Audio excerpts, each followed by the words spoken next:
Hey everybody, I hope and pray that you're doing well today as we come to our word from the Word. And today that word is remember. Remember. Now today as we're finishing up this week in Nehemiah, and this week Nehemiah chapter 13, or the rest of this week, rather, today we're going to look at the first of four little, there's a little short bursts of prayer that you see in Nehemiah. And we'll look at one today, one tomorrow, and then two on Friday. But there's something here that I want us to see that just a simple word that he says remember. And he says this many times in Nehemiah, and he usually uses it when he's talking to God and asking God to remember. Now, I guess we really wouldn't have to think about it long to know that God would remember. So when we read that, it may seem a little strange to us, but what he's really asking is saying, God, don't forget about what I have done. God, don't forget about what they have done. God, don't forget about this. And he said, well, that's no different because God's not going to forget, which is both true.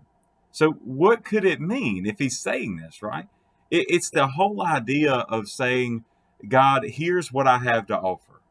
In this particular passage, he's saying, God, you know my heart. You know what I've sought to do. So don't pay any attention to what everybody else is saying. Remember what I have done. And that's what he's really pointing to today.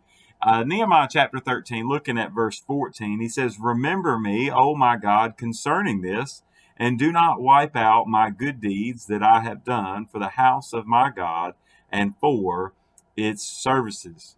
Now, if you look, this whole end of the chapters, all or end of the book, is talking about all the reforms that he set up, and a lot of people might think that he's doing it for the applause of men. But this prayer right here is one way that we know that he's doing it all for the glory of God. But see, that's where it kind of gets to us. Is how many times are we doing things and we say, God, have you forgotten about me? God, have you forgotten what I've done? God, have you not seen the work that I've put in? Have you not seen the effort I've put in? Why am I not getting the recognition that I think I deserve? Right? That's what we would say to God. But see, that's not what Nehemiah was saying.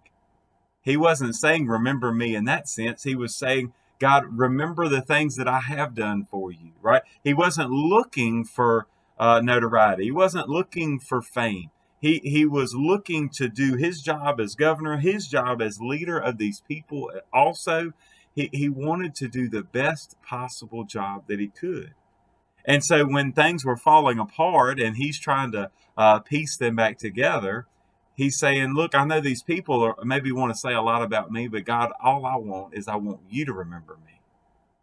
And see, if that's our focus, where we're less concerned about what other people think and we're most concerned about what God says and what God thinks about us, then we won't tell everybody else around us, well, don't you remember what I did? No, instead we'll say, it doesn't matter if you remember because God remembers. So it's not that he's asking God to, he just realizes that God will remember and he wants his focus to be on him.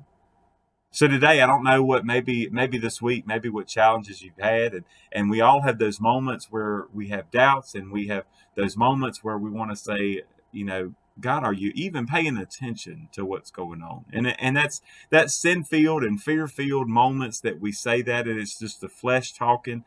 When we get in our right hearts and our right spirit, right, and we let the Holy Spirit of God speak to us, we know that God hears all things, knows all things, and he even knows the intents of our hearts.